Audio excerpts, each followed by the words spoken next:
नमस्कार, शिक्षालय में आप सभी का बेहद स्वागत है। मेरा नाम है Renu Yadav. Chemical reactions and equations में एक बेहद खूबसूरत इक्वेशन, आइए सॉल्व करते हैं। लिखते हैं इसको। Barium chloride solution is added to copper sulphate solution. Simple हो गया, ये दोनों हमारे रिएक्टेंट्स हैं।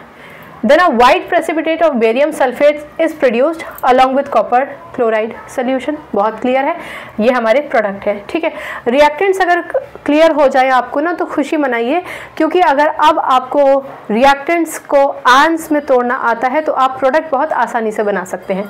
चलिए लिखते हैं। बेरियम क्लोराइड BaCl2 होता है और कॉपर सल्फेट सोल्यूशन में हमने डाला कॉपर सल्फेट यानी CuSO4। बहुत बढ़िया, तोड़ देते हैं। प्रोडक्ट बनाने से पहले ही इनको अपने आयनिक फॉर्म में तोड़ दीजिए। Ba2 positive, Cl1 negative, Cu2 positive, SO4 2 negative.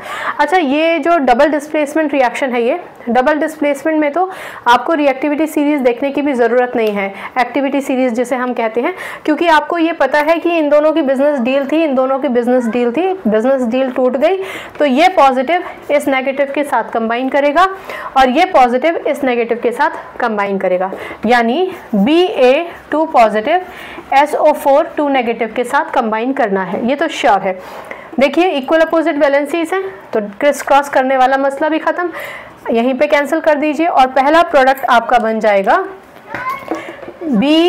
BaSO4। चलिए, अब BaSO4 बन गया तो इसको यहाँ से हटा देते हैं। अब ये तो हमारे पिक्चर में से गए, Ba2 पॉजिटिव और SO4 2 नेगेटिव पिक्चर में से गए। अब कौन बचा? Cu2 पॉजिटिव और Cl नेगेटिव। अब इनमें इक्वल अपोजिट वैलेंसीज नहीं है, इसलिए हमें क्रिस क्रॉस करना पड़ेगा, यानी इसकी वैलेंसी नीचे लिख लीजिए और इसकी वैलेंसी नीचे लिख लीजिए। ये जो ऊपर लिखा होता है यही वैलेंसी होती है। जब आप इसको वैलेंसी के फॉर्म में नीचे लिखेंगे तो प्लस या माइनस नहीं लगाएंगे। आप चाहें तो अब इसे हटा भी सकते हैं। यहाँ क्योंकि -1 लिखा है, इसका मतलब इसकी वैलेंसी 1 है, और जब आप क्रिस क्रॉस के लिए नीचे लिखेंगे तो उसके साथ प्लस या माइनस नहीं लगाएंगे। कुछ नहीं लिखा है, सिर्फ साइन है, इसका मतलब 1 है। चलिए, कंफ्यूजन ना हो इसलिए हमने इसको हटा दिया है। आप चाहें तो छोड़ भी सकते हैं चार्जेस लिखे हुए। इसका क्या मतलब हुआ? मतलब Cu का मल्टीप्लिकेशन 1 से और Cl का मल्टीप्लिकेशन 2 से हुआ है।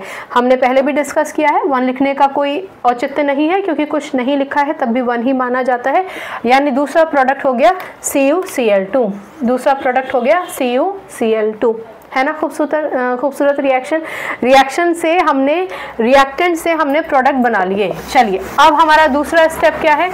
दूसरा स्टेप है बैलेंसिंग करने का। चलिए देखते हैं। Ba1 है, Ba1 SO4 का एक ही यूनिट है, SO4 का एक ही यूनिट है। एक ही यूनिट का मतलब SO4 होल ट्वाइस या थ्राइस तो नहीं लिखा था ना, सिर्फ SO4 लिखा है, यानी बैलेंस हो गया, एक यूनिट था। चलिए, SO4 ये है, SO4 ये है। चलिए, कॉपर कितना है? 1। कॉपर कितना है? 1। Cl कितने हैं? 2। Cl हैं 2। बहुत ही खूबसूरत रिएक्शन है, बैलेंस्ड है। चलिए, तीसरे स्टेप में हम क्या करेंगे? इनके नाम लिख लेंगे। ये क्या है? Barium chloride. बहुत बढ़िया। इसके बाद ये क्या है हमारा? Copper sulphate. कॉपर सल्फेट लिख लिया। चलिए, बहुत बढ़िया। बेरियम सल्फेट हमारा बना था, लिख दिया हमने। ये है बेरियम सल्फेट, ठीक है ना। बेरियम सल्फेट की उन्होंने प्रॉपर्टी भी दे रखी है, वाइट प्रेसिपिटेट है, तो आप लिख सकते हैं वाइट PPT। PPT शॉर्ट में लिखते हैं हम प्रेसिपिटेट को। और क्या बना है आपके पास? Copper chloride solution. तो ये क्या है आपका? ये है कॉपर क्लोराइड, ठीक है ना, कॉपर क्लोराइड। अब क्योंकि आप देख रहे हैं कि Ba ने Cu को हटा के SO4 के साथ कंबाइन करके BaSO4 बनाया, यानी एक डिस्प्लेसमेंट तो ये हुआ। दूसरी बात, क्योंकि Ba भी तो हटा है ना, तो इसकी जगह SO4 ने ले लिया, यानी ये जो आपका Cu है, Cu ने इसके साथ कंबाइन किया, यानी Cu भी अपनी जगह से हटा। तो दो एलिमेंट्स अपनी अपनी जगह से हटे हैं, इसलिए ये जो रिएक्शन है, this is double displacement reaction. Double displacement reaction, ठीक है ना। ये हो गया हमारा बढ़िया। इतना तो समझ में आया। एक जादू वाली बात बताती हूँ आपको, क्योंकि कई बार ये लेक्चर यहीं पे ख़त्म हो गया, ठीक है। जिसको जादू नहीं सुनना उनके लिए लेक्चर ख़त्म है। अब जादू क्या है? देखो, अगर आप कभी भूल जाएं, अब जैसे बेरियम है, बेरियम एलिमेंट का कम ही प्रयोग होता है। ज़्यादातर आप मैग्नीशियम, एल्यूमिनियम, जिंक, आयरन इनका इस्तेमाल करते हैं तो उनके चार्जेस आपको याद भी रहते हैं। 1% मान के चलिए कि बेरियम का चार्ज आपको ध्यान नहीं है, ठीक है, आपको पता ही नहीं कि बेरियम का चार्ज कितना है, तो घबराने की बात नहीं है। एक ट्रिक बताती हूँ, छोटी सी ट्रिक है, 10th स्टैंडर्ड में तो यूज़ कर ही सकते हैं। ये क्या लिखा है 2, और 2 चीज़ें समझिए। पहली बात तो ये 2, मैंने ये क्यों बताया अभी बताती हूँ। पहले तो ये समझिए जो पॉजिटिव होता है ना, जो पॉजिटिव आयन होता है वो पहले लिखा जाता है, यानी Ba पॉजिटिव रहा होगा, और जो नेगेटिव होता है वो बाद में लिखा जाता है, यानी Cl नेगेटिव रहा है। क्लियर हो गई बात। अब अगर आपको ये नहीं समझ में आ रहा कि Ba का चार्ज है क्या, तो यहाँ 2 लिखा है ना, इसका मतलब Ba 2 पॉजिटिव ही रहा होगा और Cl 1 नेगेटिव ही रहा होगा शब्द का प्रयोग क्यों कर रही हूँ, क्योंकि आप अज़म कर रहे हैं, आपको ट्रिक बता रही हूँ। इसलिए आप सोच सकते हैं, दिमाग पर जोर डाल सकते हैं कि Ba 2 पॉजिटिव रहा होगा, Cl 1 नेगेटिव रहा होगा, यानी इसकी वैलेंसी 2 और इसकी वैलेंसी 1 जब क्रिस क्रॉस किया तो ये हो गया Ba1 Cl2। और आप याद रखेंगे कि रेणु दीदी ने कहा था 1 लिखने का सेंस नहीं है, तो BaCl2, ऐसे करके ये BaCl2 बन गया होगा। अब यहाँ पर CuSO4 है। सल्फेट का वैसे नॉर्मली आपको चार्जेस याद रहता है, कॉपर का भी याद ही रहता है क्योंकि कई बार पूछा जाता है, ठीक है ना। तो इस तरीके से आप अंदाज़ा लगाकर कर सकते हैं।